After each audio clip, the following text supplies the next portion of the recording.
हैं, परम धन्य है, वो हरितोष व्रत है। अब एकादशी व्रत का नियम क्या है और कैसे एकादशी व्रत का फल मिलता है, कई बार चर्चा हुई। बहुत सुंदर शास्त्र प्रमाण के अनुसार श्री सनातन मुनि बोल रहे हैं, जिसे एकादशी रहनी हो और एकादशी का फल प्राप्त करना हो, उसको 3 दिन, एक तो दशमी और एक द्वादशी और फिर बीच में एकादशी, उसको 3 दिन संयम में रहना होता है, तब बीच की एकादशी का उसे फल प्राप्त होता है। जिसे एकादशी व्रत रहना हो, उसका नियम है कि दशमी के दिन कांसे के पात्र का त्याग करें। वैष्णव सिद्धांत है कि कभी जिसमें मांस बना उस रसोई का भोजन न ग्रहण करें। मसूर की दाल, चना की दाल, कोदों और कोई भी शाक, शहद, दूसरों का अन्न, दोबारा भोजन और मैथुन, ये दशमी के दिन त्याग दें। एक बार दशमी के दिन भोजन करें 24 घंटे में, क्योंकि एकादशी रहना है। कांसे का पात्र, जिस रसोई में मांस बना उसके भोजन का त्याग, मसूर की दाल, चना, कोदो, शाक, मधु अर्थात शहद और दूसरे के द्वारा दिया हुआ भोजन और दोबारा भोजन और मैथुन क्रिया, इनका दशमी के दिन कभी भी प्रयोग न करें। इन 10 वस्तुओं से वैष्णव दूर रहे दशमी के दिन। फिर एकादशी के व्रत में, ये पीछे तो हम वर्णन कर ही चुके हैं, कहीं नहीं आया यहाँ कुटू का कचौड़ी पकौड़ी और सिंघाड़ा का हलवा और ये दुनिया के खीर और सब। एकादशी के दिन किसी भी तरह की गेम आदि क्रीड़ा ना खेलें। जैसे अब आज व्रत है तो बैठे हैं अपना मोबाइल में गेम खेल रहे हैं, ऐसा कोई भी क्रीड़ा नहीं, द्यूत क्रीड़ा, किसी भी तरह का गेम, ये सब खेल रहे हैं। एकादशी के दिन उपासक को चाहिए कि वो किसी भी तरह की क्रीड़ा, मनोरंजन बिल्कुल नहीं, नींद नहीं लेनी उसको, न दिन में न रात में, एकादशी व्रत। और प्रायः पुराने महापुरुषों ने ऐसा किया है। रामदास जी डाकोर के रात में जाते थे,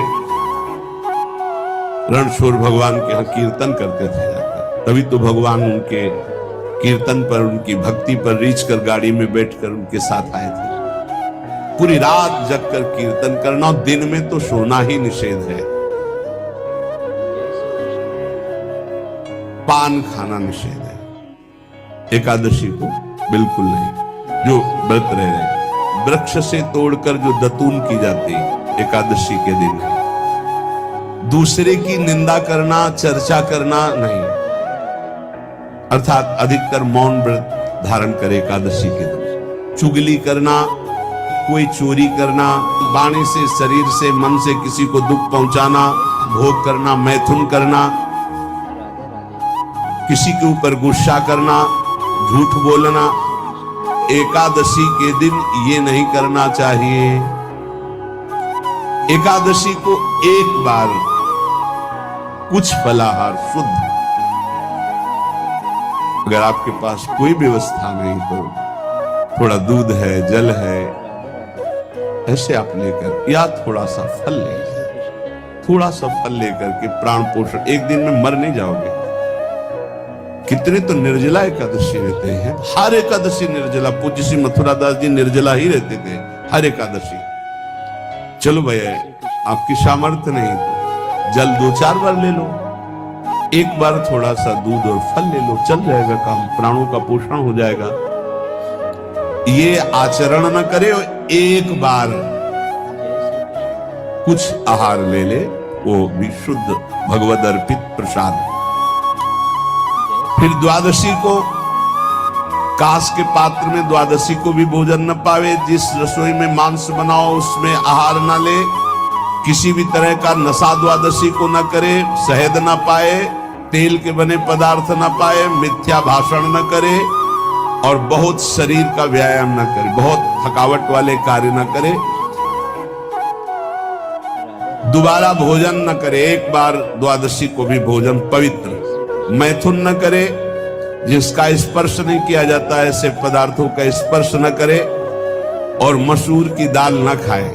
द्वादशी को जो इन नियमों का पालन करता है, दशमी द्वादशी ऐसे और एकादशी ऐसे, तब उसे एकादशी व्रत का फल प्राप्त होता है।